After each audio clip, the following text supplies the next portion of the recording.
When I was hospitalized for heart problems, no one came to visit me.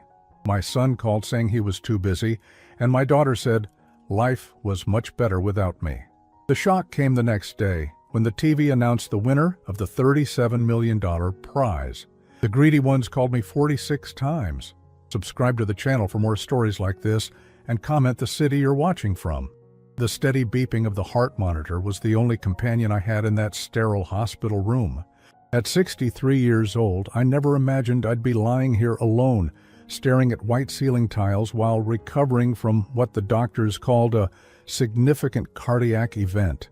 The pain in my chest had nothing on the emptiness I felt watching other patients receive visitors throughout the day. My name is Benjamin, and I spent the last 25 years believing I was a good father. Maybe I was wrong. The attack happened on a Tuesday morning while I was fixing the leaky faucet in my kitchen. One moment I was tightening a pipe, the next I was on the floor, clutching my chest as waves of pain shot down my left arm. Mrs. Henderson from next door found me when she came to return a casserole dish. Thank God for nosy neighbors. Now, 3 days later, I was stable but still monitored. The cardiologist, Dr. Martinez, had been optimistic about my recovery, but stressed the importance of having family support during this time. Heart attacks are as much emotional as they are physical, she'd said. You'll need people around you. I reached for my phone with trembling fingers. The first call was to Marcus, my 35-year-old son. He answered on the fourth ring, his voice distant and distracted. Dad, what's up? I'm actually in the middle of something here. Marcus, I'm in the hospital. I had a heart attack. There was a pause, but not the kind filled with concern. It was the pause of someone calculating how much time this conversation would take. Oh, are you okay? I mean, obviously you're calling so you're not dead or anything? The casual way he said it hit me harder than the chest pains had. I'm stable, but the doctors want me monitored for a few more days. I was hoping you could. Dad, I really can't right now. We're launching a new campaign at work, and I've got back-to-back meetings all week. You understand, right? This is my career we're talking about. I understood. I understood that his career was more important than his father lying in a hospital bed. Of course, son, I just thought, look, I'll try to call you later, okay? Take care of yourself. The line went dead before I could say goodbye. I sat there holding the phone, remembering how I'd worked double shifts at the factory for 3 years to pay for Marcus's college tuition. How I'd driven 6 hours each way to watch him graduate, sitting alone in those bleachers because his mother had passed away 2 years earlier. How I'd helped him with the down payment on his first apartment, dipping into my retirement savings without hesitation. But that was then. This was now. My finger hovered over Sarah's number. My 32-year-old daughter had always been the more emotional one, the one who remembered birthdays and holidays. Surely she would be different. Hi, Dad. Her voice was flat, almost annoyed. What do you need? Sarah, honey, I'm in the hospital. I had a heart attack on Tuesday and... Are you serious right now? The irritation in her voice was unmistakable. Dad, do you have any idea what you put me through growing up? The constant worry about your health, your smoking, your terrible diet. I finally got to a place where I don't have to stress about you every day. My mouth went dry. Sarah, honestly, my life has been so much better without constantly worrying about you. I'm in therapy now, working through all the anxiety you caused me. My therapist says I need to establish boundaries with toxic relationships. Toxic relationships. Her own father was a toxic relationship. I just thought you should know where I am, I managed to say, my voice barely above a whisper. Well, now I know. Take care of yourself, Dad. I have to go. Emma has soccer practice and I can't be late again. The silence after she hung up was deafening. I set the phone on the bedside table and stared at it, as if somehow it would ring again and this would all be a misunderstanding. Maybe they'd call back, apologetic and concerned. Maybe they'd rush to the hospital with flowers and worried faces. But the phone stayed silent. A young nurse named Patricia came in to check my vitals. She was probably in her late 20s with kind eyes and a gentle smile that reminded me of Sarah when she was younger. Oh, how are you feeling today, Mr. Benjamin? She asked, wrapping the blood pressure cuff around my arm. I've been better, I said, trying to force a smile. I bet. Heart attacks are scary, but you're lucky to have such a supportive family. I saw your son and daughter listed as emergency contacts. I'm sure they'll be here soon." I nodded, not having the heart to tell her that my supportive family was too busy to visit their father in the hospital. They're very busy people. "Oh, I understand, but they'll make time for something this important. Family always does." As she finished taking my blood pressure, I heard laughter coming from the room next door. Through the thin walls, I could make out multiple voices, children giggling, adults talking in warm, concerned tones. The patient in that room was probably 10 years older than me, but his room was constantly filled with visitors. "Mr. Rodriguez next door has quite the family," Patricia said, noticing my attention. 7 grandchildren, 4 children, and they all take turns visiting. Never seen anything like it. Yesterday, his youngest granddaughter brought him a picture she drew of them dancing together. I felt something twist in my stomach. When was the last time I'd danced with anyone? When was the last time someone had drawn me a picture? "That's nice," I said quietly. Patricia finished her checks and headed toward the door. "You try to get some rest now, and don't worry. I'm sure your family will be here soon. They're probably just getting things organized at home." After she left, I lay there thinking about the years since my wife Margaret had died. How I'd tried so hard to be both mother and father to Marcus and Sarah. How I'd attended every school play, every graduation, every wedding. I'd walked Sarah down the aisle just 3 years ago, tears streaming down my face as I placed her hand in her husband David's. I remembered Marcus's wedding 5 years earlier. How proud I'd been giving that father of the groom speech.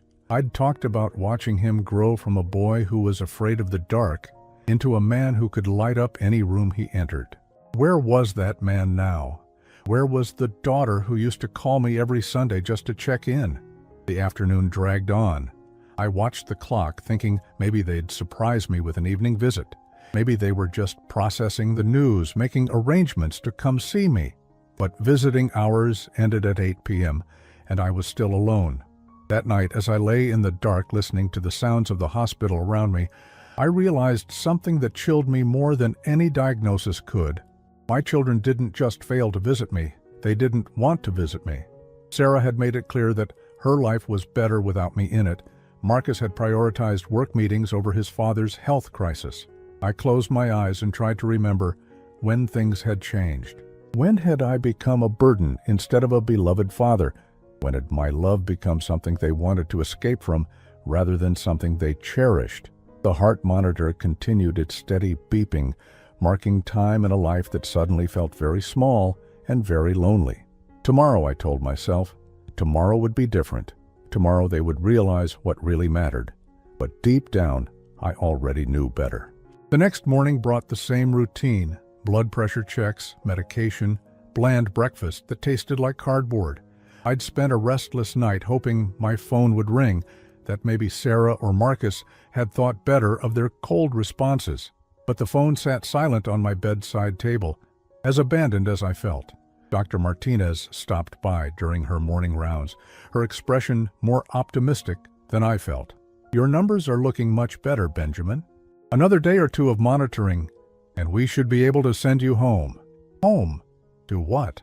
An empty house where no one would check on me, where I'd recover alone, hoping my heart didn't give out again while I was sleeping. "That's good news," I said, trying to match her enthusiasm. "Do you have someone who can stay with you for the first few days? Family member? Close friend? It's really important that you're not alone during the initial recovery period." I nodded automatically. "Yes, of course." The lie came easily, a practiced response to avoid the pity I saw in people's eyes when they realized how alone I really was. After she left, I tried to distract myself by watching television. The morning shows were full of their usual cheerful nonsense: cooking segments, celebrity gossip, weather reports. I was about to change the channel when a breaking news banner scrolled across the bottom of the screen. "And now, for some incredible news that's sure to make someone's day very special," the anchorwoman said, her smile bright and practiced. "Last night's Powerball drawing has produced a single winner of the $37 million jackpot. The winning numbers were 7, 14, 23, 31, 42, and the Powerball number was 18. I barely paid attention at first, I'd never been much of a gambler, but occasionally I'd buy a lottery ticket when the jackpot got big enough to make headlines. It was more habit than hope, something to do while standing in line at the grocery store. 7, 14, 23, 31, 42, and 18. Something about those numbers made me pause. They sounded familiar, though I couldn't place why. I reached for my wallet on the bedside table, fumbling through the leather folds with hands that still shook slightly from the medication. Behind my insurance card and driver's license, I found it, a crumpled lottery ticket from 3 days ago. I'd bought it at Murphy's Corner store on my way home from the hardware store, the same day I'd had the heart attack. The numbers were faded, but still readable. 7, Margaret's birthday was July 7th. 14, the date we'd gotten married. 23, Marcus's birthday.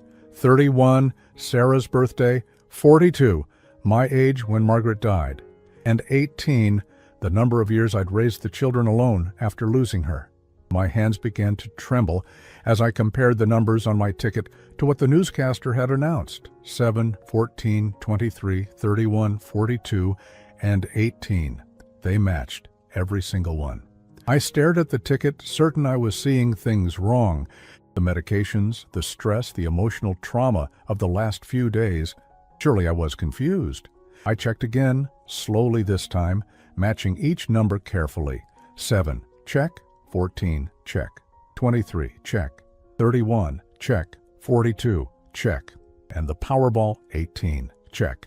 The ticket slipped from my fingers and fluttered to the white hospital blanket. $37 million. I was holding a ticket worth $37 million. The irony was so sharp it almost made me laugh. Yesterday, I was lying in this bed feeling like the most worthless, unwanted man in the world. My own children couldn't be bothered to visit their father who'd nearly died. I'd felt like a failure, like all those years of sacrifice and love had meant nothing. And now I was a millionaire, 37 times over. I picked up the ticket again, studying it as if the numbers might change. But they remained the same, the dates that had defined my life, now defining my fortune. Margaret's birthday, our wedding day, the children's birthdays, the day my world had shattered when I lost her, and the number of years I'd spent trying to be enough for 2 parents. The morning talk show had moved on to a cooking segment, something about preparing healthy meals for seniors. I turned off the television and sat in the silence of my hospital room, holding what might be the most expensive piece of paper I'd ever touched. Part of me wanted to call Marcus and Sarah immediately, to share this incredible news, to maybe bridge the gap that had opened between us. Surely something this extraordinary would change things. Surely they'd want to celebrate with their father, who just won the lottery. But another part of me, a part that had been growing stronger since yesterday's phone calls, held back. What exactly would I be celebrating? The money? Or the possibility that my children might suddenly find me worth their time again? I thought about Sarah's words. My life has been so much better without constantly worrying about you. Ik kan ask out. Would $37 million change that sentiment? Would it make me less of a toxic relationship and more of a valuable asset? The questions made my chest tight in a way that had nothing to do with my heart condition. I folded the ticket carefully and slipped it back into my wallet. For now, this would be my secret. I wanted to see what happened next, wanted to understand who my children really were when money wasn't a factor, because if $37 million was what it took to make them care about their father, then I already had my answer about the kind of people they'd become. A different nurse came in to check on me, someone I hadn't seen before. She was older, maybe in her 50s, with graying hair and tired eyes that spoke of too many shifts and too many patients. "How are we doing today, Mr. Benjamin?" she asked, checking the machines connected to me. "I've had better days," I said. "And worse ones too, I suppose." She smiled at that. "That's a good way to look at it. I'm Linda, by the way. Patricia's covering a different wing today." "Nice to meet you, Linda. Any family coming to visit today?" she asked while making notes on my chart. The question hit me like a physical blow, but I managed to keep my expression neutral. "They're very busy people." Linda stopped writing and looked at me directly. "You know, I've been doing this for 28 years, and I've learned something important. Sometimes the people who should be here aren't, and sometimes the people who show up surprise you completely. What do you mean? I mean that family isn't always blood, Mr. Benjamin, and blood isn't always family. You'll figure out who your real people are, usually when you least expect it. She finished her notes and headed toward the door, but paused before leaving. For what it's worth, you seem like a good man. Don't let anyone make you feel otherwise. After she left, I sat alone with her words echoing in my mind. Who were my real people? For the last 25 years, I'd assumed it was Marcus and Sarah. They were my children, my legacy, the reason I'd worked so hard and sacrificed so much. But maybe Linda was right. Maybe blood wasn't always family. I looked at my wallet again, knowing that tiny piece of paper inside could change everything. $37 million could buy a lot of things: houses, cars, vacations, comfort. But could it buy love? Could it buy the kind of family I'd always thought I had? More importantly, did I want to find out? The afternoon stretched ahead of me, full of questions I wasn't sure I was ready to answer. But one thing was becoming clear. This lottery ticket wasn't just about money. It was about truth.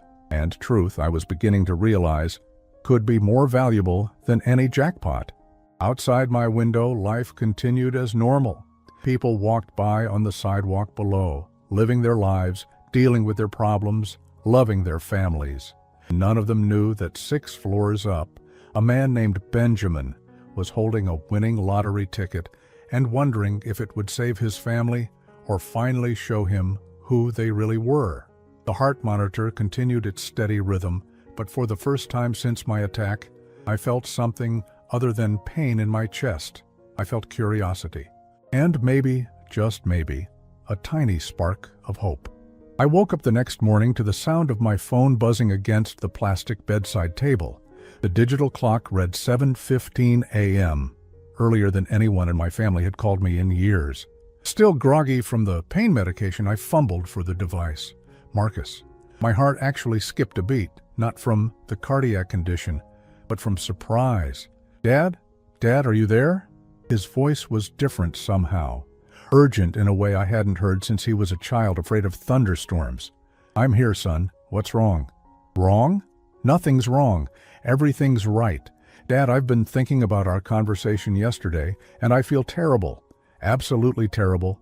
I was under so much stress at work, but that's no excuse for not being there for you. I sat up straighter in the hospital bed, confused by this sudden change in tone. Marcus, you don't need to... No, Dad, I do need to. I've already called my boss and told him I'm taking family leave. Family comes first, always. I don't know what I was thinking yesterday. I'm coming to see you right now. Before I could respond, he'd hung up. I stared at the phone, wondering if I'd somehow called the wrong number. This couldn't be the same son who'd dismissed my heart attack as an inconvenience just 24 hours ago. The phone buzzed again. Sarah this time. Daddy. Her voice was soft, almost childlike. She hadn't called me Daddy since she was 12 years old. Daddy, I'm so sorry about yesterday. I was having such a bad day, and I took it out on you. That was horrible of me.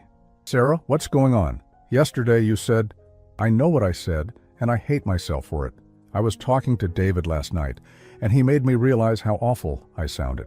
My therapist always says we hurt the people we love most when we're in pain ourselves. I love you so much, Daddy. I'm coming to see you today. The line went dead again, leaving me staring at the phone in bewilderment. Both of my children, who yesterday couldn't spare 5 minutes for their hospitalized father, were now rushing to my bedside with apologies and declarations of love. Something wasn't right. The phone rang again. Marcus. Dad, I'm in the car now. I'll be there in 20 minutes. Do you need anything? Coffee? Breakfast?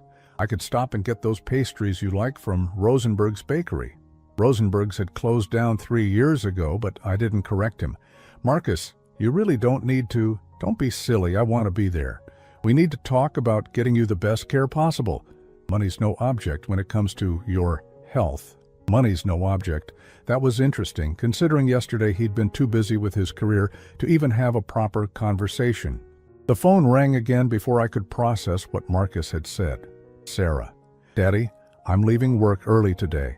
I told my supervisor that my father needs me and nothing else matters right now. I'm bringing the kids too. They've been asking about Grandpa, and I realized I've been keeping them away from you for too long. This was definitely not the same daughter who'd called me a toxic relationship 24 hours earlier. Emma and Jake, my grandchildren, hadn't visited me in over 6 months. Sarah always had excuses. They were busy with school, sports, friends. Now suddenly they'd been asking about me? That's wonderful, Sarah. I'd love to see them. Of course you would. What kind of grandfather wouldn't want to see his grandchildren? I don't know what's been wrong with me lately. I think I need to adjust my medication or something. After she hung up, I sat in the quiet hospital room, trying to make sense of what was happening. Yesterday, I was the loneliest man in the world. Today, both of my children were racing to my bedside, canceling work, bringing grandchildren, offering to spend money on my care. The only thing that had changed was the lottery ticket hidden in my wallet. But how could they possibly know about that? I hadn't told anyone. The ticket was still in my possession, unclaimed. The news report had only mentioned that someone in the city had won, not who or where. Unless I pressed the call button for the nurse. Linda appeared within minutes, looking concerned. Is everything all right, Mr. Benjamin? You look troubled. Linda, has anyone been asking questions about me? Any visitors or phone calls from people who aren't family?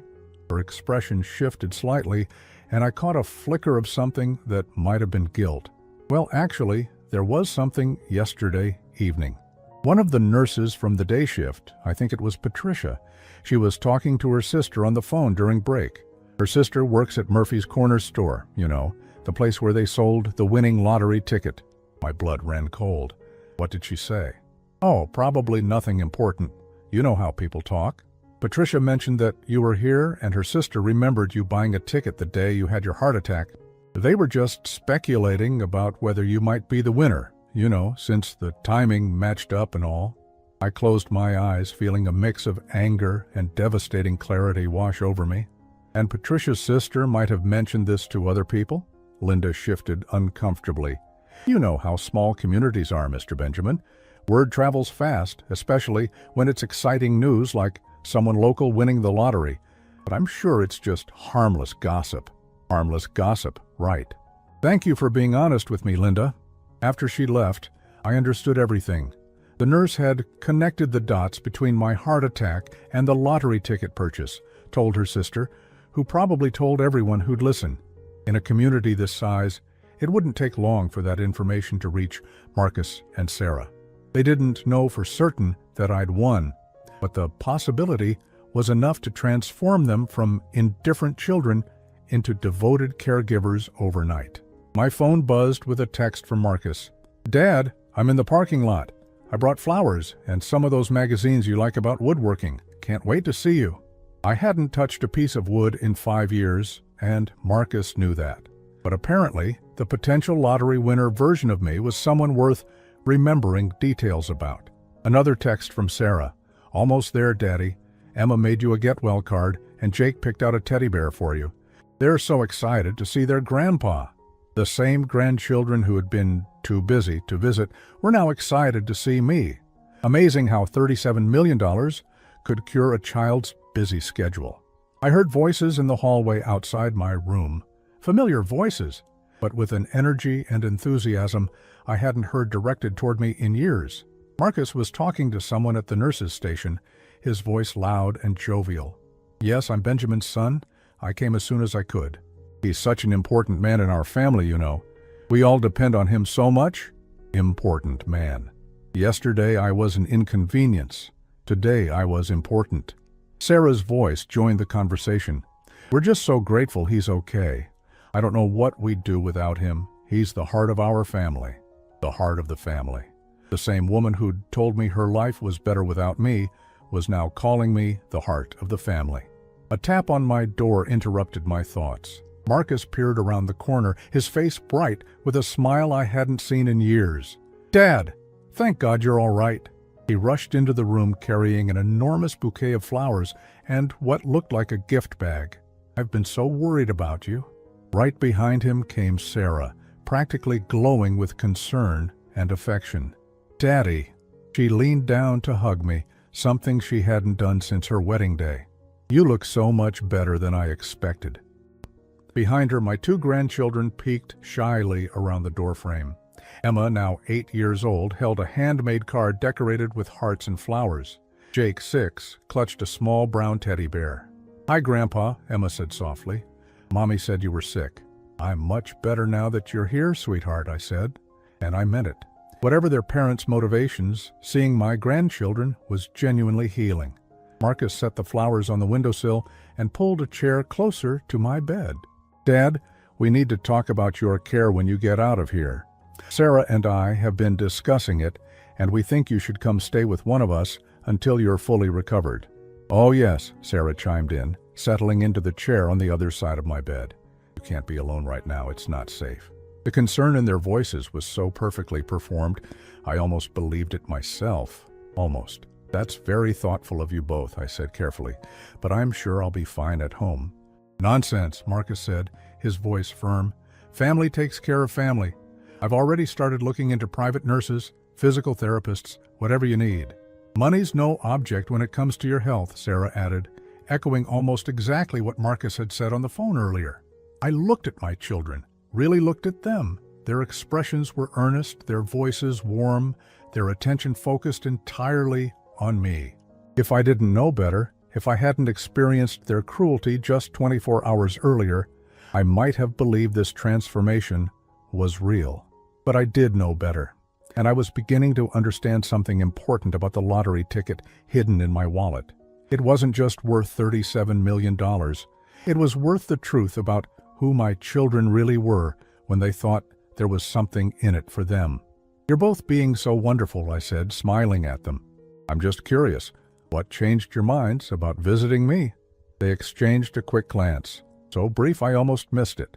"What do you mean?" Sarah asked, her voice just a little too innocent. "Yesterday you both seemed so busy. Today you're here with flowers and teddy bears and talk about private nurses."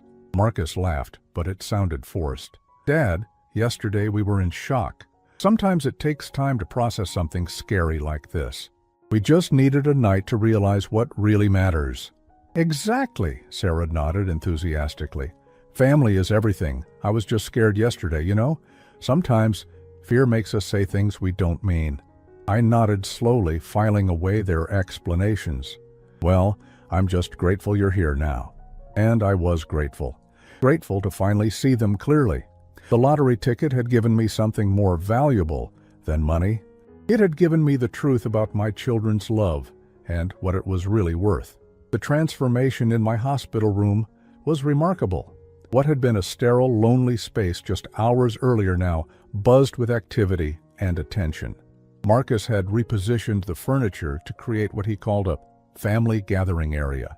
Sarah had somehow procured a small coffee maker and was brewing what she claimed was my favorite blend, though I'd never expressed a preference for a Colombian dark roast in my life. The children, Emma and Jake, sat on the fold-out couch that Sarah had demanded the hospital provide. They colored quietly in new coloring books that Marcus had apparently picked up during one of his 3 trips to the hospital gift shop that morning. "Dad, I've been thinking," Marcus said, settling into his chair with a legal pad full of notes. "We need to discuss your living situation. That house is too big for you now, especially after a health scare like this." I raised an eyebrow. "The house I've lived in for 30 years? The one you both grew up in?" "Exactly," Sarah jumped in, her voice bright with manufactured enthusiasm. "It's full of memories, but memories don't keep you safe. You need to be somewhere with people who can look after you properly." They'd clearly rehearsed this conversation. I could see it in the way they finished each other's thoughts, the way their arguments flowed seamlessly from one to the other. "I've been researching assisted living communities," Marcus continued, consulting his notes.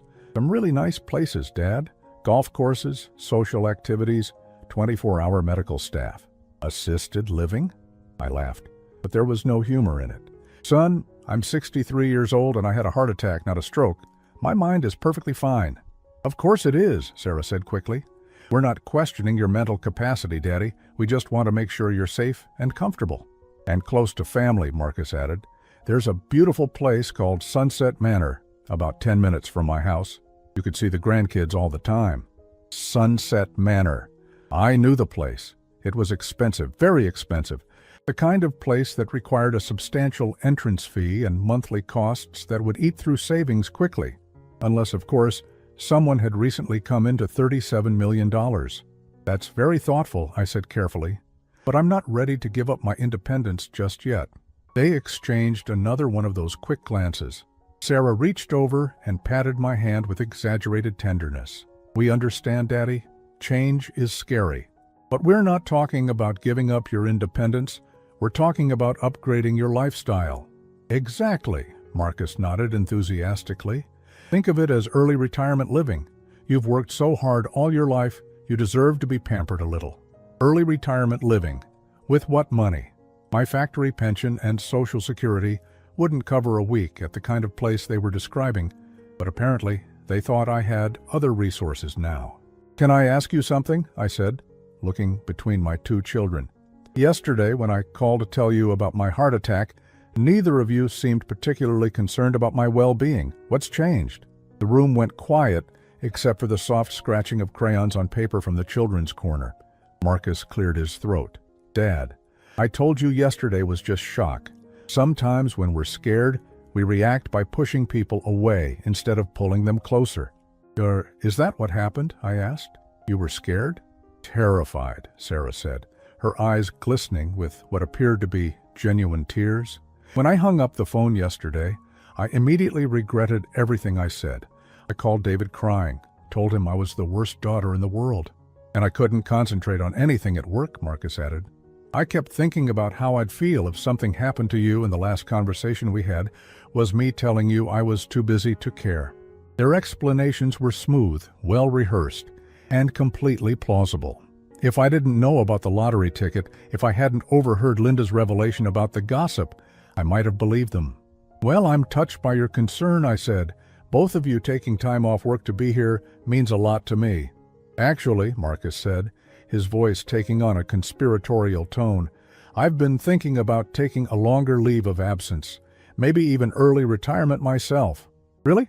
That's quite a change from yesterday's talk about launching a new campaign. He waved dismissively. That stuff seems so unimportant now. Life's too short to spend it in conference rooms when I could be spending time with family. Sarah nodded vigorously. I've been thinking the same thing. Emma and Jake need their grandfather in their lives more than I need my career. I might cut back to part-time, spend more time bringing them to visit you. The same grandchildren who'd been too busy to visit for 6 months were suddenly going to be regular fixtures in my life. How convenient. Grandpa, Emma said, looking up from her coloring book, Mommy says you might move to a new house with a swimming pool. Did she now? I looked at Sarah, who had the grace to blush slightly. I was just telling them about Sunset Manor, she said quickly. They have a beautiful aquatic center. And Daddy says you might take us on a big vacation, Jake added, not looking up from his drawing. Like to Disney World or maybe even Hawaii. Now I looked at Marcus, who was suddenly very interested in his legal pad. A vacation? That sounds expensive. Well, he said, not meeting my eyes, I thought maybe we could all take a family trip together. Celebrate your recovery, spend some quality time together. Money shouldn't be an obstacle when it comes to family memories. Leonos, money shouldn't be an obstacle.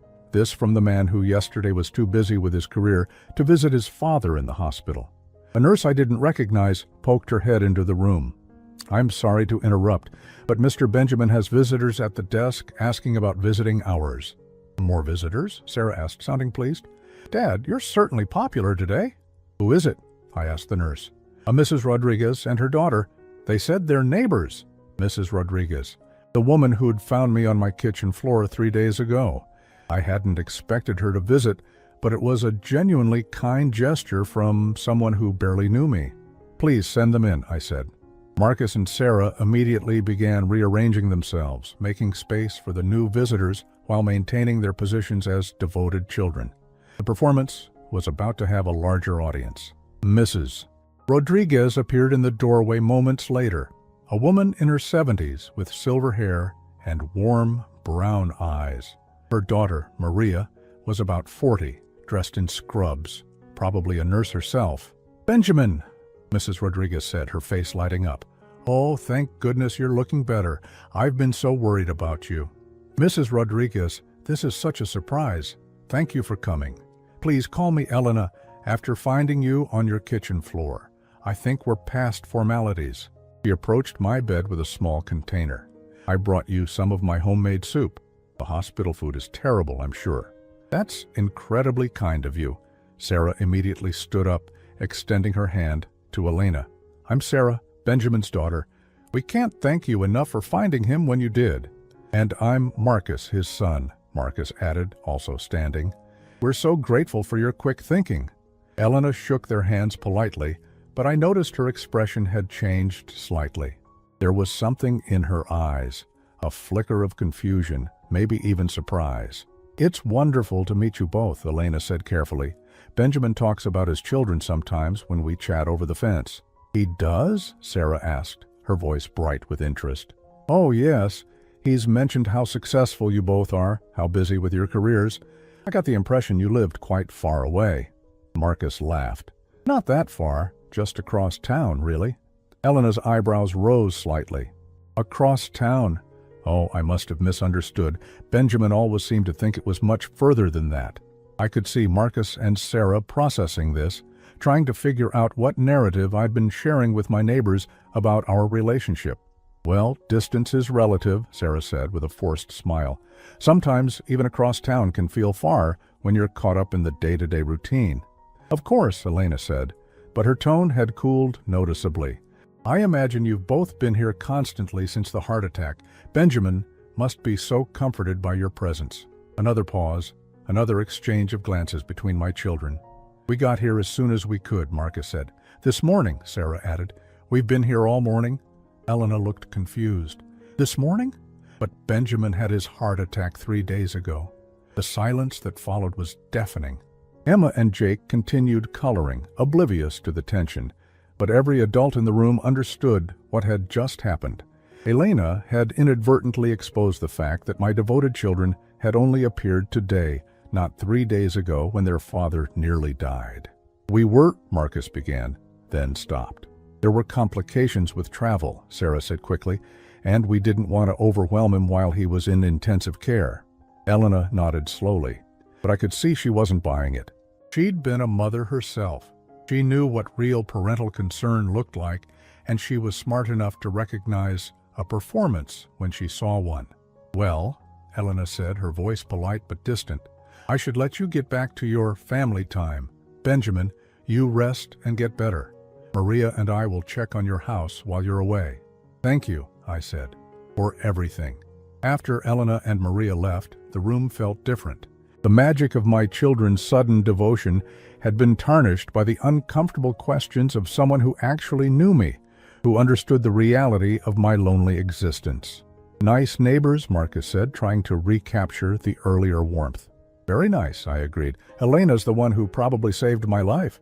We should send her flowers, Sarah said, or maybe something more substantial. A gift card to a nice restaurant. Always eager to spend money now. How times had changed. I looked at my children, still performing their roles as devoted offspring, still maintaining their caring facade, despite the awkward encounter with Elena. They were committed to this charade, and I was beginning to understand just how far they might be willing to go to maintain it. The lottery ticket in my wallet felt heavier than ever. It wasn't just a piece of paper anymore. It was a test that my children were failing more spectacularly with each passing hour. But I wasn't ready to end the performance just yet. I wanted to see how elaborate their show would become, how much they were willing to sacrifice for the possibility of $37 million. After all, if I was going to lose my children, I might as well understand exactly what I was losing them to. By the evening of my 4th day in the hospital, my room had been transformed into what looked like a luxury hotel suite. Marcus had somehow convinced the staff to allow a small refrigerator, claiming I needed special dietary supplements. Sarah had brought in plants, claiming they would improve my oxygen levels. The windowsill was crowded with flower arrangements from various businesses around town, all ordered and paid for by my suddenly generous children. Dr. Martinez had cleared me for discharge the next morning, news that my children received with what appeared to be genuine distress. "So soon?" Sarah asked, her brow furrowed with concern. "Are you sure he's ready?" "His heart function has stabilized beautifully," Dr. Martinez explained. "At this point, he'll recover better at home than here. Just needs to take it easy for a few weeks." "Of course," Marcus said quickly. "We'll make sure he has everything he needs. Round-the-clock care if necessary." After the doctor left, my children immediately began discussing arrangements for my homecoming. They spoke about me as if I weren't sitting right there, planning my life with an enthusiasm that was both touching and deeply unsettling. "I think the first priority is getting a cleaning service," Sarah said, making notes on her phone. "The house needs to be spotless for his recovery." "Agreed," Marcus nodded. "And we should probably have groceries delivered, set up meal delivery service. Dad shouldn't be worrying about cooking or shopping." "What about transportation?" Sarah continued. "He shouldn't be driving yet. We could hire a driver, or maybe get him one of those rideshare accounts." They were spending money like it was water, making plans that would cost thousands of dollars without any discussion of who was paying for it all. The assumption seemed to be that somehow these expenses would be covered. "You're both being incredibly generous," I said quietly, "but I'm not sure I can afford all these services." They both looked at me with expressions of surprise, as if the concept of money being an issue had never occurred to them. "Dad," Marcus said gently, "don't worry about expenses right now. Your health is the priority." "Besides," Sarah added with a bright smile, "you've always been so good with money. I'm sure you have plenty saved up for emergencies like this." Plenty saved up.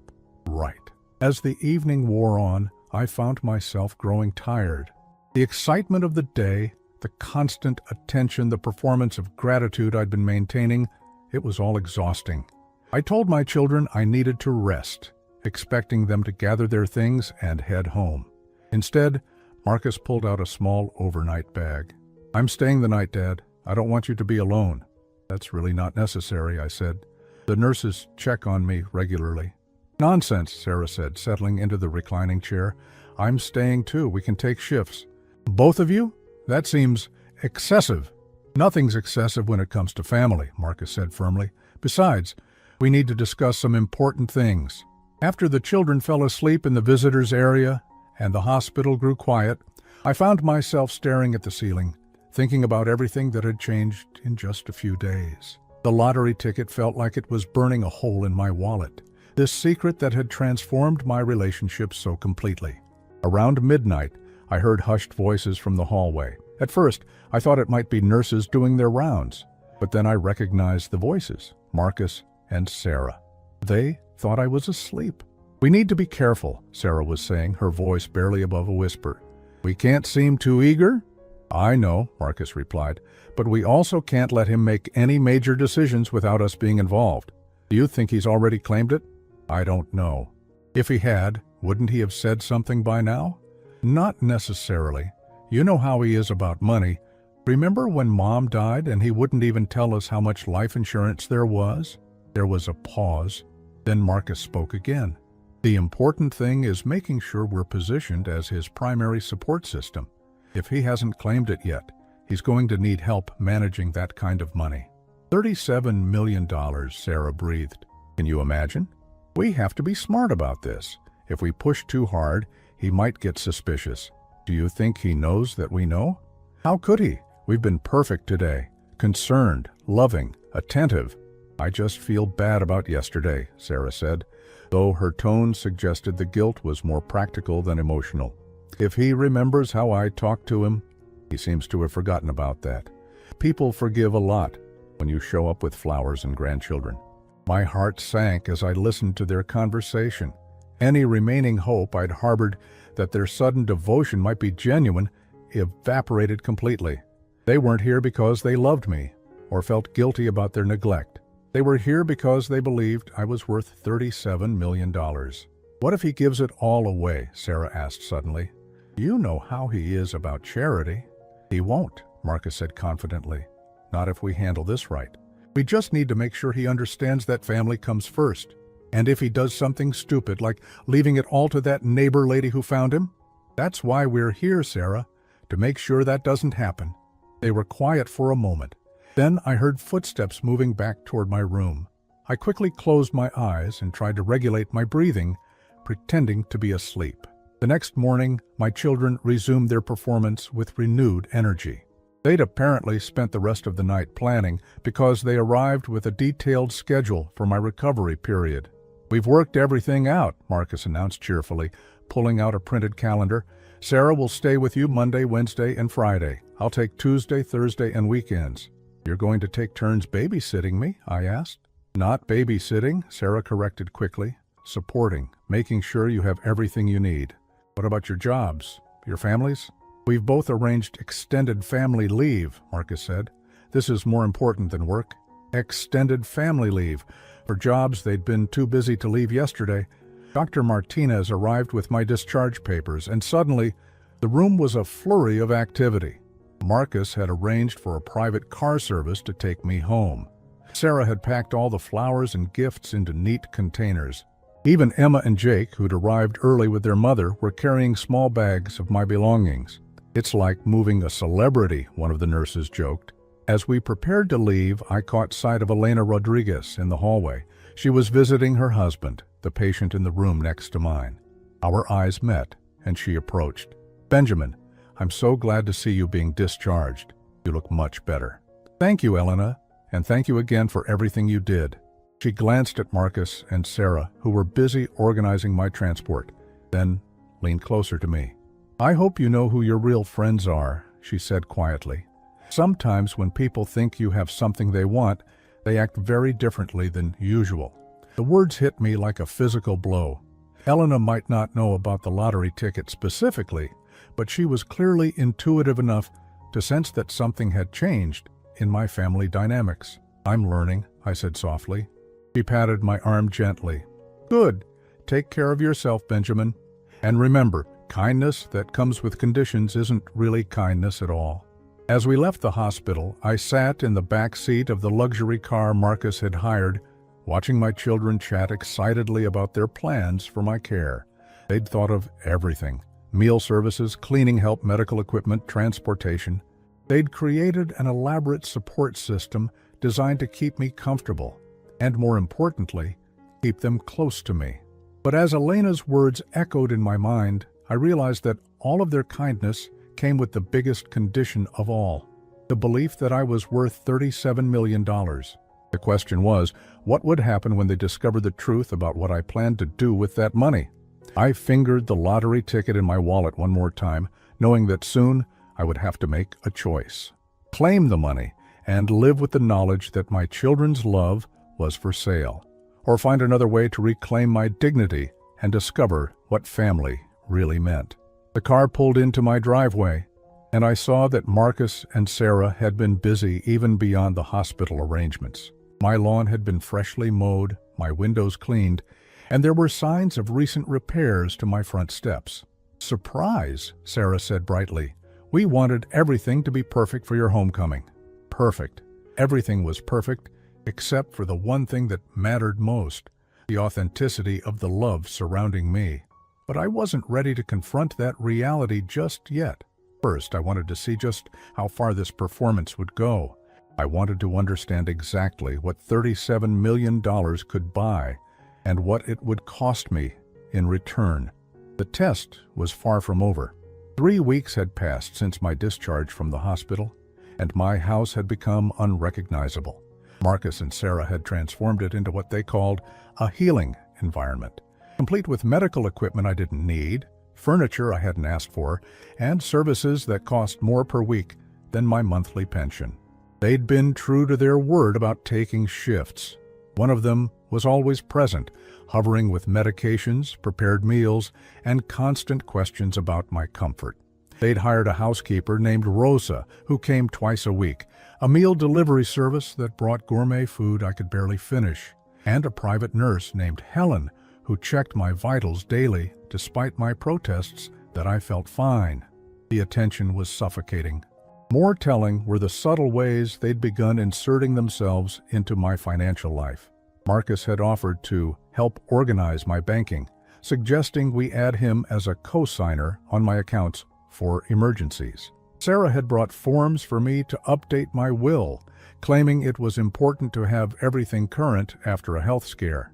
They were positioning themselves, preparing for what they believed was coming, but I had been preparing too. That morning, I told Sarah I needed to run some errands and would prefer to go alone. She immediately objected, citing doctor's orders about not driving, stress levels, and the importance of supervision. When I insisted, she reluctantly agreed, but made me promise to call if I felt the slightest bit unwell. My first stop was the lottery office downtown. The building was modest, unremarkable, the kind of place you'd walk past without noticing unless you had business there. I'd called ahead and made an appointment with a claims specialist named Mrs. Chen. "Mr. Benjamin," she said, greeting me warmly in her small office. "I understand you have a winning ticket to claim?" I pulled the crumpled lottery ticket from my wallet, the paper soft from weeks of handling.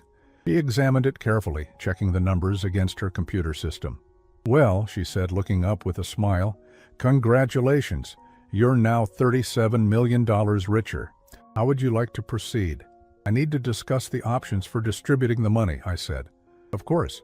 Are you interested in the lump sum or annual payments?" "Actually," I said, "I'm interested in donating it." Mrs. Chen's eyebrows rose slightly. "Donating the entire amount?" "Yes.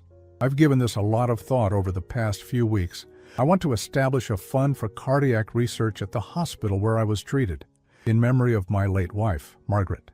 She nodded slowly. "That's quite generous, Mr. Benjamin. Are you certain about this decision?" "Completely certain." The paperwork took 2 hours. When it was finished, I was no longer a millionaire, but I was something better. I was free. My next stop was Elena Rodriguez's house. She answered the door with a warm smile that faltered when she saw my expression. "Benjamin, is everything all right?" "Elena, I was wondering if you might have time for a cup of coffee. There's something I need to tell someone, and I think you're the only person who might understand." She invited me into her kitchen, a cozy space that smelled of cinnamon and coffee. As she prepared our drinks, I told her everything. About the lottery ticket, about my children's sudden transformation, about the conversation I'd overheard in the hospital hallway. Elena listened without interrupting, her expression growing sadder as my story progressed. "Oh, Benjamin," she said when I finished. "I'm so sorry." "Don't be sorry," I said. "Today I did something that's given me more peace than I've had in years. I donated the money." Her eyes widened. "All of it?" "Every penny, to cardiac research in Margaret's name. She would have approved." Helena reached across the table and squeezed my hand. "What will you tell your children?" "The truth, tonight." That evening, Marcus and Sarah arrived for what they believed was a routine family dinner. Marcus had brought takeout from an expensive restaurant, another gesture designed to show his dedication to my care. Sarah had brought Emma and Jake, claiming they'd been asking to see Grandpa. After dinner, as the children played in the living room, I asked Marcus and Sarah to join me in the kitchen. "I have something important to tell you both," I began, settling into my chair at the small table where we'd shared thousands of meals over the years. They immediately leaned forward, their faces bright with anticipation. This was the moment they'd been waiting for, the conversation they'd been maneuvering toward for weeks. 3 weeks ago, the day after my heart attack, I discovered something interesting, I continued. I had bought a lottery ticket, and it turned out to be the winning ticket for $37 million. Sarah gasped dramatically, her hand flying to her chest. "Daddy, are you serious?" Marcus stood up abruptly, his face breaking into a huge grin. "Dad, that's incredible. When did you find out?"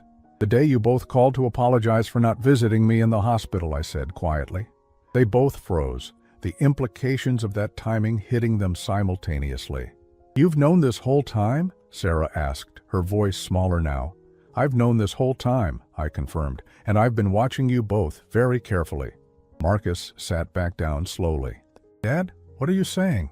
"I'm saying that I understand now why you suddenly became such devoted children, why you took family leave from jobs that were too important to leave for your father's heart attack, why you've been hiring services and making plans and positioning yourselves as my primary caregivers." The color drained from Sarah's face. "Daddy, I heard you talking in the hospital hallway," I continued. "I heard you discussing how to position yourselves, how to make sure you were involved in any financial decisions, how to prevent me from giving the money away. The silence that followed was deafening. From the living room, I could hear Emma and Jake laughing as they played, innocent of the confrontation happening in the kitchen. "Dad," Marcus said finally, his voice tight, "I think you might have misunderstood what you heard." "Did I? Let me tell you what I understood. I understood that when I was lying in a hospital bed, possibly dying, my son was too busy with work to visit, and my daughter told me her life was better without me. And I understood that the moment you thought I might have money, you both became loving, devoted children again." Sarah's eyes filled with tears, but I couldn't tell if they were from guilt or from fear of losing what she thought was coming to her. "We love you," she whispered. "Do you?" I asked. "Do you love me, or do you love what you think I'm worth?" Neither of them answered. I reached into my jacket pocket and pulled out a folder of papers from the lottery office. "Well, here's something that might help clarify things." Marcus practically lunged for the papers. "Are these the claim forms?" "Dad, we should really go over these together, make sure everything's handled properly." "No need," I said calmly. "I already handled everything properly." Sarah frowned. "What do you mean?" "I mean, the money's gone." "Gone?" Marcus's voice cracked. "What do you mean, gone?"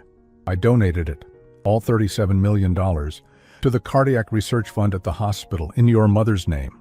The silence that followed was unlike anything I'd ever experienced. It was the sound of dreams dying, of carefully laid plans crumbling, of masks finally being ripped away. Marcus stood up so abruptly his chair fell backward. "You what?" "I donated it this morning.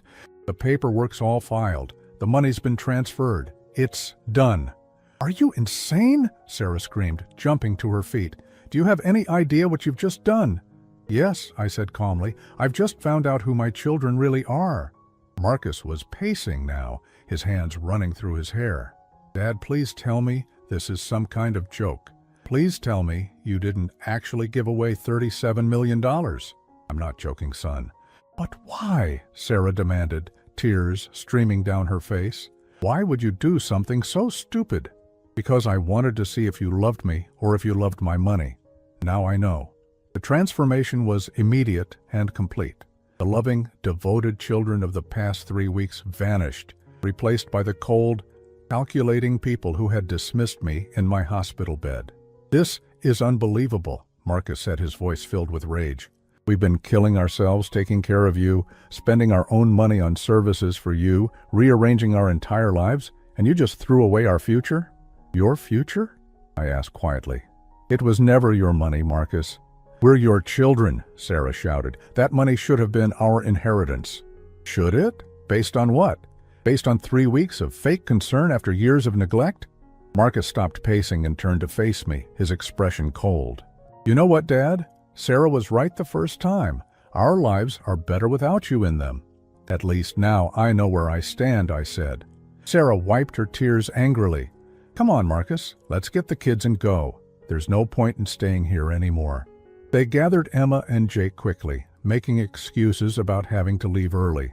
The children seemed confused by the sudden change in mood, but didn't protest as they were hustled out the door. Marcus paused in the doorway, looking back at me with something that might have been hatred. "I hope you're happy, Dad. I hope $37 million worth of charity was worth losing your family."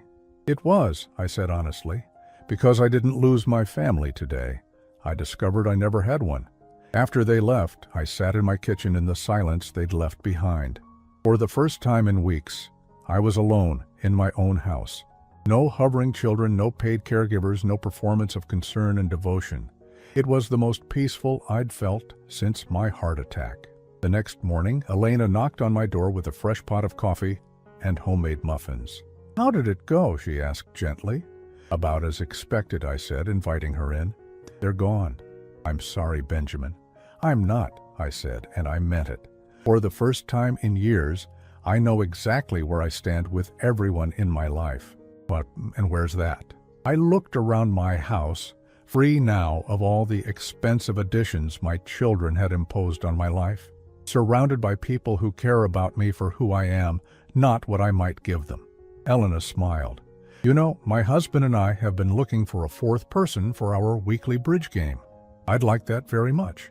Over the following weeks, I established new routines, made genuine friends, and discovered what it felt like to be valued for myself rather than my potential worth. The Cardiac Research Fund sent me updates on their work, and I felt proud knowing that Margaret's name would be associated with something meaningful. Marcus and Sarah never called again. I heard through neighborhood gossip that they'd told people I'd developed dementia, that I'd given away money that should have supported the family. It was easier for them to paint me as mentally incompetent than to admit they'd revealed their true nature. I didn't mind. I'd learned that sometimes the most expensive lesson is the most valuable one. $37 million had bought me something priceless, the truth about who loved me and who didn't. And in the end, that truth had set me free.